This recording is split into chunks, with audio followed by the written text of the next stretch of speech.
Hi friends, welcome to rice and shine. അപ്പോൾ എല്ലാവർക്കും സുഖമാണല്ലോ.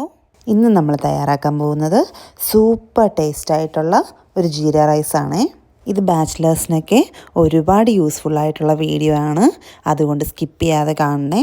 കൂടാതെ ഇതുപോലുള്ള കൂടുതൽ വീഡിയോസിനായി എൻ്റെ ഈ ചാനലും ഇപ്പോൾ തന്നെ സബ്സ്ക്രൈബ് ചെയ്തോളൂ. എന്നാൽ പിന്നെ നമുക്ക് വീഡിയോയിലേക്ക് പോയാലോ. ജീര റൈസ് തയ്യാറാക്കാനായിട്ട് ഞാനിവിടെ ഒരു പാത്രം അടുപ്പത്തേക്ക് വെച്ച് കൊടുത്തിട്ടുണ്ട്. എന്നിട്ട് അതിലേക്ക് ആവശ്യത്തിന് വെള്ളം ഒഴിച്ചു കൊടുക്കാം. ഏതരിയാണോ എടുക്കുന്നത് അത് വേവാൻ ആവശ്യമായിട്ടുള്ള വെള്ളം ഇപ്പോൾ നമുക്ക് ചേർത്ത് കൊടുക്കാം. ഇപ്പോൾ നമ്മൾ എടുത്ത് വെച്ച വെള്ളം ഏകദേശം തിളയ്ക്കാറായിട്ടുണ്ട്. ഈ ഒരു സമയമെത്തുമ്പോൾ അതിലേക്കൊരു 3 ഏലയ്ക്ക, 4 ഗ്രാമ്പു, ഒരു പീസ് കറുവാപ്പട്ട കൂടി ചേർത്ത് കൊടുക്കാം. അടുത്തതായിട്ട് നമുക്ക് അരി ചേർത്ത് കൊടുക്കാം. ഞാനിവിടെ കഴുകി വൃത്തിയാക്കി വെച്ചിരിക്കുന്ന 1 കപ്പ് ബസ്മതി റൈസാണ് ചേർത്ത് കൊടുക്കുന്നത്.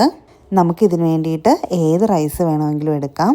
ജീര റൈസോ ബസ്മതി റൈസോ അല്ലാണ്ട് ഡെയിലി യൂസ് ചെയ്യുന്ന റൈസായിരുന്നാലും മതിയാവും. ഇനി ജസ്റ്റ് ഇതിനെ ഒന്ന് ഇളക്കി കൊടുക്കാം. ഇനി ഇതിലേക്ക് ആവശ്യത്തിന് ഉപ്പ് ചേർത്ത് കൊടുക്കാം. ഇപ്പോൾ നമ്മുടെ ചോറ് ഒരു 80% വെന്ത് വന്നിട്ടുണ്ട്. ഇനി ഇതിനെ വെള്ളം കളയാനായിട്ട് ഒരു അരിപ്പയിലേക്ക് മാറ്റാം. ഇതാ കണ്ടില്ലേ, ഇതുപോലൊരു പാത്രത്തിലേക്കാണ് ഞാൻ മാറ്റുന്നത്. അങ്ങനെ മുഴുവൻ ചോറിനെയും നമുക്ക് ഈ ഒരു പാത്രത്തിലേക്കാക്കി മാറ്റി വയ്ക്കാം. അടുത്തതായിട്ട് ഒരു പാൻ അടുപ്പത്തേക്ക് വെച്ച് പാൻ ഒന്ന് ചൂടായിട്ട് വരുമ്പോൾ 1 ടേബിൾ സ്പൂൺ നെയ്യ് ചേർത്ത് കൊടുക്കാം. നെയ്യ് അല്ലാണ്ട് ബട്ടറോ സൺഫ്ലവർ ഓയിലോ ഇതിന് വേണ്ടിയിട്ട് ചേർക്കാവുന്നതാണ്. ഇനി ഇതിലേക്ക് നമ്മുടെ റൈസിൻ്റെ മെയിൻ താരമായിട്ടുള്ള ജീരകം ചേർത്ത് കൊടുക്കാം. 1 ടീസ്പൂൺ അളവിലാണ് ഞാനിവിടെ ജീരകം ചേർക്കുന്നത്. എന്നിട്ട് ജസ്റ്റ് ഒന്ന് ഇളക്കി കൊടുക്കാവേ. ഇനി ഇതിലേക്ക് ഒരു 3 പച്ചമുളക് കുറുകെ മുറിച്ച് ചേർത്ത് കൊടുക്കാം. എരിവിനനുസരിച്ച് പച്ചമുളകിൻ്റെ എണ്ണം കൂട്ടുകയും കുറയ്ക്കുകയും ചെയ്യാം കേട്ടോ.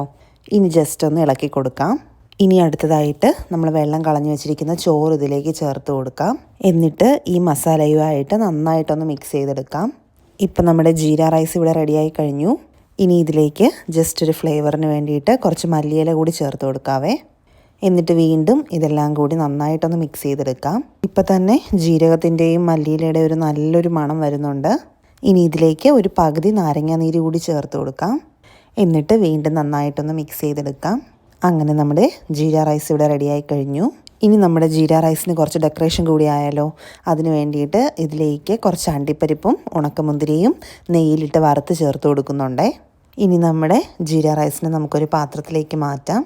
നല്ലൊരു സാലഡോ അല്ലെങ്കിൽ മുട്ട റോസ്റ്റോ ഇതിൻ്റെ കൂടെ നല്ലൊരു കോമ്പിനേഷൻ ആയിരിക്കും. നിങ്ങളെല്ലാവരും അപ്പോൾ ഈ റൈസ് ട്രൈ ചെയ്ത് നോക്കില്ലേ. കുട്ടികൾക്കൊക്കെ സ്കൂളിൽ വെറൈറ്റി ആയിട്ടൊരു ലഞ്ച് ബോക്സ് തയ്യാറാക്കാൻ വേണ്ടിയിട്ട് ഈ ഒരു റൈസ് നമുക്ക് പരീക്ഷിച്ച് നോക്കാവുന്നതാണ്.